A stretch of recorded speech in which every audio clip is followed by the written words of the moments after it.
Saludos desde Las Tunas, Apóstol Mayín, un gusto compartir con ustedes.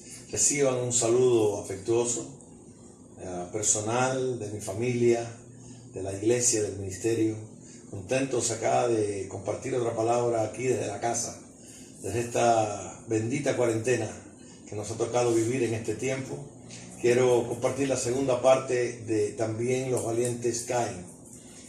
Tiene que ver con la negación de Pedro, donde ayer estuvimos viendo. Quiero leer un versículo donde dice: y seguían a Jesús Simón Pedro y otro discípulo, y este discípulo era conocido del sumo sacerdote, y entró con Jesús al patio del sumo sacerdote, mas Pedro estaba fuera. Salió pues el discípulo que era conocido del sumo sacerdote y habló a la portera e hizo entrar a Pedro. Los valientes caen. Dijimos ayer que los valientes caían cuando definitivamente dejan de orar. Este hombre, Pedro, un valiente. ¿Por qué digo que es un valiente? Dice que siguió a Jesús de lejos. Está mal seguir a Jesús de lejos. Él y el otro discípulo, supuestamente Juan. Ahora, solamente Pedro y el otro discípulo se metió en la casa del sumo sacerdote. No hubo nadie más que entrar a la casa. Todos tuvieron miedo de entrar a la casa. Todos tuvieron temor de entrar en la casa del sumo sacerdote. Todos tuvieron temor de entrar el otro día, los propios judíos, entrar al palacio de Caifás. ¿Por qué? Porque algunos tenían miedo de contaminarse. Sus corazones eran sucios, pero sin embargo tenían miedo la contaminación de fuera. Qué tremendo que cuando estamos viendo a un hombre como Pedro, un hombre valiente, un hombre que siempre siguió a Cristo, que se sabía que tenía pasión, y cuando siguió al Señor de lejos, entonces empezaron a ocurrir. Quiero recordar algunas cosas de las que vimos ayer, porque cuando Pedro cae en su tercera negación, dice que como estaba en el palacio de lejos, Jesús volteó su cara y vio a Pedro. Y cuando Pedro vio la cara de Jesús, vio su rostro, no un rostro de ira, no una mirada acusadora, no una mirada de burla, no una mirada de piedad, sino de amor. En ese momento Pedro reconoce su pecado y se deshace en lágrimas y en amargura. Porque una mirada de Dios hace cambiar la vida de cualquier ser humano. Entonces, no puede ser presuntuoso, no puede ser orgulloso. Pedro era el hombre orgulloso que dijo: no, yo voy siempre a estar contigo, nunca te voy a dejar, aunque me maten, voy a estar a tu lado. El diablo tiene oídos y abochorna a los soberbios. Hay que tener cuidado y ser humildes, ser sencillo, saber que con Dios podemos todo, que toda nuestra valentía tiene que venir de Dios, que la jactancia humana no nos llega a ningún lugar. Los valientes también caen cuando no oran. La manera mejor para acercarnos a Dios es en la oración. No hay otra manera en la cual vamos a ser uno, en la cual nos vamos a incendiar, nos vamos a meter en el fuego del Espíritu, no en el fuego externo. Que cuando nosotros nos acercamos a Dios, no solamente vamos a cambiar circunstancias, no solamente vamos a ser llenos de Dios para cambiar circunstancias, ambiente, atmósfera, sino que también nosotros vamos a cambiar.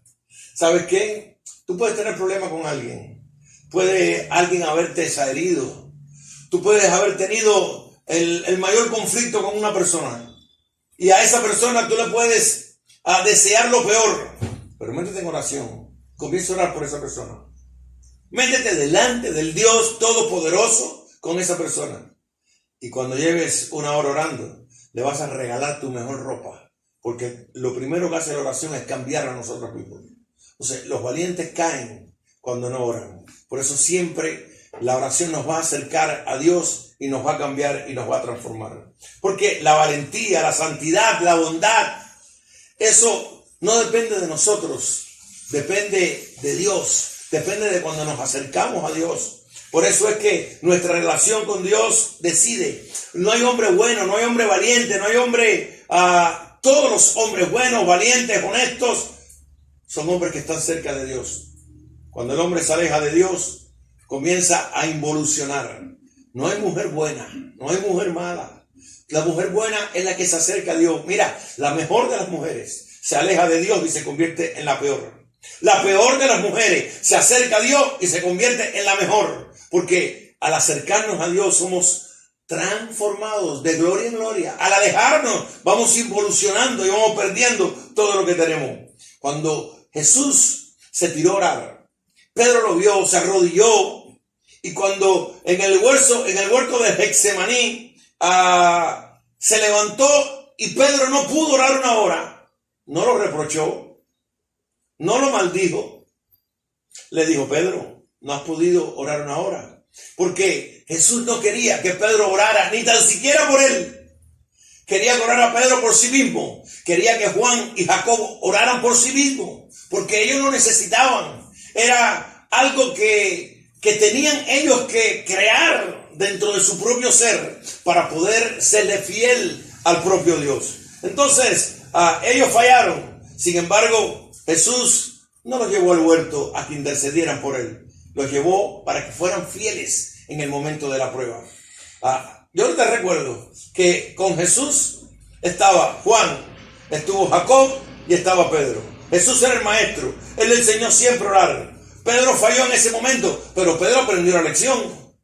Porque después Pedro se ve cuando en casa de Tabita estaba Pedro y lo llamaron porque Tabita estaba muerta y las viudas vienen a donde estaba Pedro y le dicen: vamos, necesitamos que tú ores. Y dice que Pedro en la sala sacó a las viudas, se puso de rodillas y oró al Dios Todopoderoso.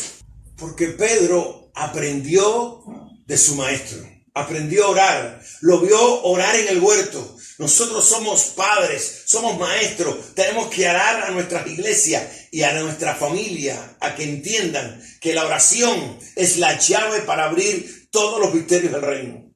De manera que cuando Pedro en un momento determinado estaba en una casa donde el hombre se llamaba Simón el curtidor, y dice que el Dios Todopoderoso estaba tratando con un hombre que se llamó Cornelio, y Cornelio mandó a casa de Simón porque se le apareció un ángel y le dijo: busca a uno que se llama Pedro, que está en casa de Simón, y dile que venga contigo. Y cuando la gente de Cornelio fue a la casa de Simón, Pedro, que estaba en casa de Simón el curtidor, estaba en la azotea orándole al Dios Todopoderoso. Así que Pedro aprendió la lección. Jacobo fue el primer mártir de la iglesia, murió a espada.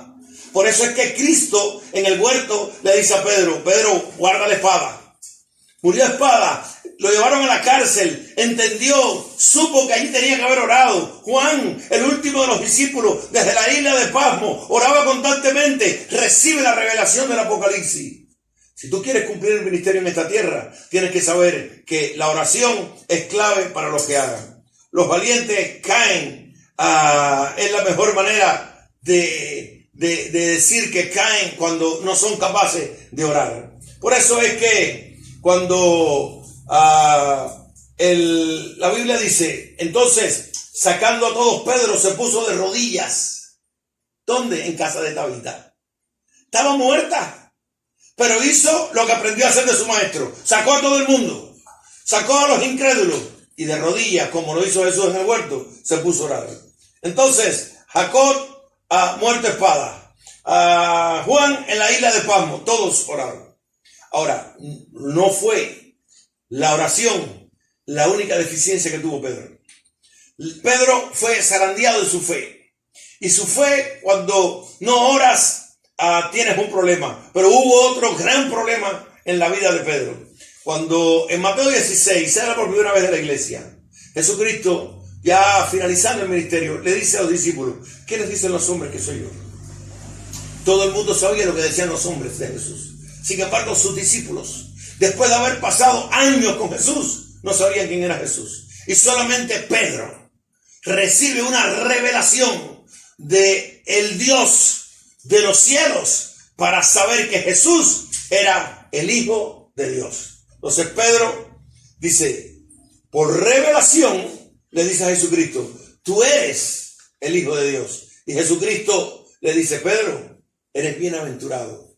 No te lo reveló carne y sangre, sino mi Padre que está en los cielos. Porque el Evangelio es una revelación. El Evangelio, tú no buscas a Dios para encontrarte con Él. Nadie puede. Es que Dios busca al ser humano porque le ama. Es que desde que el hombre pecó por primera vez, Dios salió a buscar a Adán, salió a buscar a Eva, le salió a buscar a ti, a mí, porque te ama. Porque es una revelación, se te revela a ti. Y cuando se te revela, tú puedes entender entonces la grandeza y el amor de Dios. ¿Sabes qué? Cuando le dijo, tú eres el Dios Todopoderoso. Tú eres el Hijo de Dios. Entonces, Jesús le dijo, sobre esta roca edificaré mi iglesia. Sobre la confesión de Pedro. Sobre aquella confesión de que Jesús era el Hijo de Dios. Sobre esa confesión. Y Pedro dijo, y a partir de ahora pasarán muchas cosas y yo voy a ir a Jerusalén, voy a afirmar mi rostro, voy a padecer, voy a ser crucificado. Entonces viene Pedro, el mismo que había recibido la revelación, y comienza a llevarse a Jesús para un lado. Y le dice, no hagas eso. Comienza a darle un consejito a Jesús. Ahora Pedro comienza a aconsejar a Jesús. Cuando usted lee, escudriña, analiza, ¿cómo es que Pedro es capaz de llevarse a Jesús para un lado y el comenzar a aconsejarlo? Digo, bueno, pues yo veo que en el viejo pacto, el arca de Dios que representa la presencia de Dios estuvo en casa de Abinadab 20 años. Y los hijos de Abinadab estuvieron y vieron el arca. Tal vez el arca, no sé, podía estar empolvada, pero nadie la podía tocar. Pero la familiaridad con el arca hicieron que los hijos de Abinadab dijeron, bueno, le perdieran el temor a Dios. El hombre que le pierde el temor a Dios, lo pierde todo. Y uno de ellos, Usa, le perdió el temor a Dios. Y cuando llevaron el arca en un carro que no lo podían llevar en el carro, y los bueyes tropezaron, Usa tocó el arca y murió. Porque a veces hay gente que se familiariza tanto con los líderes, se familiarizan tanto con los pastores, con los representantes de Dios, que la gente le pierde el temor y comienza a valorarlo de otra manera. Cuidado, porque el día que le pierdas el temor a tus líderes lo vas a tratar de una manera incorrecta. Cuando le pierdas el temor a Dios, la escritura para ti no va a ser igual. Cuando le pierdas el temor a Dios, el tiempo de oración no va a ser igual. Y yo creo que Pedro, eso fue lo que pasó. Tanto tiempo con Jesús, que le pasó igual que Usa, y le dijo, mira, vengo para acá, ven para acá conmigo porque quiero decirte que lo que vas a hacer tú no lo puedes hacer. Y Jesús le dijo, Satanás, vete de mí. ¿Cómo? Satanás, vete de mí porque me eres tropiezo. Mira, cuando le está diciendo, Satanás, vete de mí porque me eres tropiezo, ahora se lo está diciendo delante de todo el mundo. Y a mí me gusta la gente que me diga las cosas delante de... Pueden criticar al pastor que a veces puede corregir en público. Pueden criticar al pastor que a veces dice las cosas cuando hay 2 o 3. Pero me gusta que me digan las cosas de frente. Que no murmuren. Que no digan las cosas por atrás. Mucha gente criticó a Jesús. Pero Jesús sabía a quién se estaba dirigiendo. A alguien que tenía que direccionar. A alguien que tenía que corregir. Porque a él se le entregaron las llaves, a Pedro. Y le dijo, me eres tropiezo. Y esa palabra tropiezo en griego es la palabra escandalado, de donde sale la palabra escándalo. Me eres un escándalo, Pedro. Me eres un escándalo. ¿Cómo es posible que tú me digas eso a mí? Pero esa palabra en el griego no significa ni tan siquiera escándalo. Significa la palabra trampa. Es lo que se hace a los animales, el lazo que se le pone para que los animales caigan en la trampa. Quiere decir que lo que le estaba diciendo ahora Pedro a Jesús era una trampa para que Jesús no fuera a la cruz.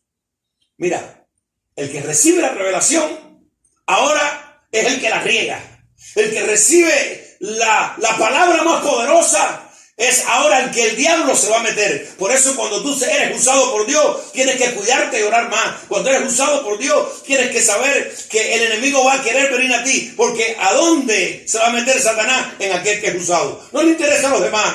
Y Jesús le dijo así en ambaje, me eres tropiezo, eres un diablo, tu confesión es una confesión diabólica. Entonces viene Pedro y se queda así porque me gusta la actitud de Pedro, porque la actitud de Pedro no fue una actitud irresponsable, no le contradijo, no discutió con Jesús, bajó su cabeza. Porque el segundo problema de Pedro es que Pedro no conocía la Escritura. Es que Pedro no tenía relación con la Escritura. Porque al decirle a Jesús, tú no puedes hacer eso, es que él no sabía que el Mesías tenía que ser crucificado. Y todo el Viejo Testamento habla de la crucifixión de Jesús. Si Pedro hubiera estudiado bien el Viejo Testamento, él sabía que en Levítico habían sacrificios que eran sustitutos. Él sabía que cuando Adán y Eva pecaron, hubo que matar un cordero. Él sabía que Abraham tuvo que poner a su hijo y hubo un sustituto de un cordero. O sea, Pedro no tenía familiaridad con la Escritura, no revisaba la Escritura. ¿Cuándo van a caer los valientes? Número 1, cuando no oran. Número 2, cuando no tienen relación con la Escritura. Porque es la palabra de Dios, es la lámpara, es la profecía más segura. Cuando tú y yo dejamos de orar y dejamos también de estudiar la Biblia, de escudriñar la Escritura, entonces vamos a estar débiles en esas dos áreas de la fe. Y vamos a ser propensos a poder caer. Pero si nos fortalecemos estas dos áreas, entonces nunca negaremos al Señor. Nunca vamos a mentir alrededor de la obra de Dios. Nunca vamos a maldecir. Bendigo tu vida y declaro la gracia del Señor. Oro para que te fortalezcas en la Escritura. Oro para que busques a Dios y aproveches este tiempo de cuarentena en meterte, en hablar en lengua, en hablar una hora en lengua, en acercarte al Dios Todopoderoso para que te unas en Él y puedas tú y Él tener una comunión especial de tal manera que la revelación del Espíritu de Dios venga sobre ti. Declaro la gracia de Dios sobre ti. Nos vemos en el próximo velorio y hasta un próximo evento del COVID en tiempo del Evangelio, en tiempo del COVID-19. Gracias.